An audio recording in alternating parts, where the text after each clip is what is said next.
નમસ્કાર મિત્રો, સ્વાગત છે તમારું HNGU સ્ટડી પોઈન્ટ યુટ્યુબ ચેનલના એક નવા વિડીયોમાં. મિત્રો, ડ્રાઇવિંગ લાયસન્સ કઢાવવા અંગે બે ખૂબ જ ખુશીના સમાચાર જે છે એ આવી ચૂક્યો છે, જેના વિશે આપણે આજના આ વિડીયોની અંદર વાત કરવાના છીએ. પહેલા ખુશીના સમાચાર એ છે કે ફેબ્રુઆરી મહિનાથી તમારે ડ્રાઇવિંગ લાયસન્સ કઢાવવા માટે RTO કચેરીમાં ધક્કા ખાવાની જરૂર પડશે નહીં.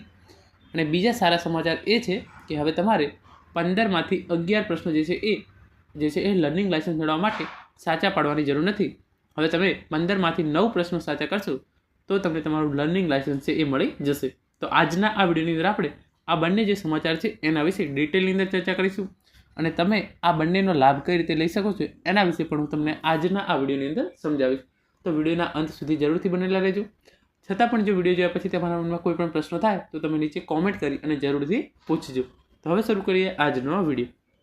તમે જોઈ શકો છો, ફેબ્રુઆરીથી ઘરેથી જ ટેસ્ટ આપી લર્નિંગ લાયસન્સ મેળવી શકાશે. એટલે કે ફેબ્રુઆરી મહિનાથી આખા ગુજરાત રાજ્યની અંદર આ પ્રોસેસ છે એ લાગુ પડી જવાની છે. RTO જઈ ટેસ્ટ આપવા ઉપરાંત વધારાનો વિકલ્પ મળી રહેશે.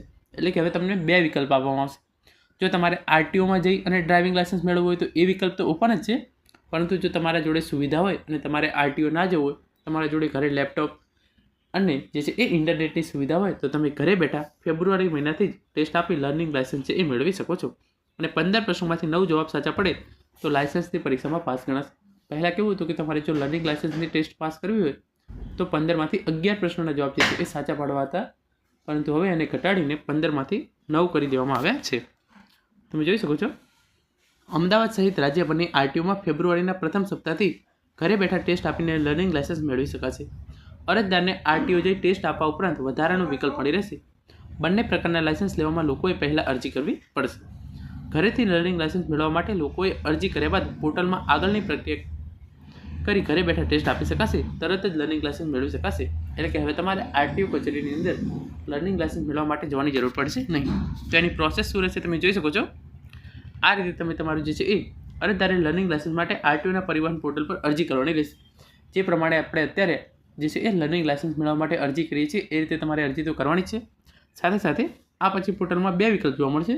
એની અંદર તમારો એક ઓપ્શન હશે કે તમારે ઘરે બેઠા લર્નિંગ લાયસન્સની ટેસ્ટ આપવી છે કે તમારે RTO કચેરીમાં જઈને આપવી છે. તો તમારે જે ઓપ્શન સિલેક્ટ કરવો હોય તમે કરી શકો છો. ઘરે બેઠા ટેસ્ટ આપવી છે કે કચેરીમાં જઈને તેનું ઓપ્શન સિલેક્ટ કરવાનું રહેશે અને એ પછી ટોકન નંબર જે છે એ જનરેટ થઈ જશે.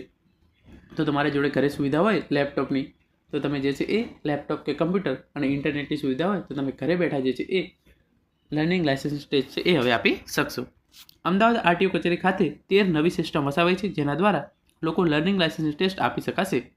ટેસ્ટમાં 15માંથી 9 પ્રશ્નોના જવાબ સાચા હશે તો પાસ ગણાશે. 15માંથી જે છે એ 11 પ્રશ્નો હવે સાચા પાડવાની જરૂર નથી. 9 પ્રશ્નો સાચા કરશો અને તમારું લર્નિંગ લાયસન્સ જે છે એ બની જશે. નવી પ્રક્રિયા માટે હાલ RTOમાં ટ્રાયલ ચાલી રહ્યા છે. જ્યાંથી નવી સિસ્ટમ શરૂ થાય તો લોકોને મુશ્કેલી કે હેરાનગતિનો સામનો કરવો ના પડે. RTOના અધિકારીએ જણાવ્યું છે કે નવી સિસ્ટમ આવવાથી લોકોની સુવિધામાં વધારો થશે અને RTO કચેરી સુધી લોકોને લાંબા થવું નહીં પડે. ટેસ્ટ માટે પરિવહન પોર્ટલ પર અરજી કરવાની રહેશે, જેમાં વિકલ્પ પસંદ કરવાનો રહેશે. હાલમાં RTOમાં લર્નિંગ લાયસન્સ જે છે એ નીકળે છે.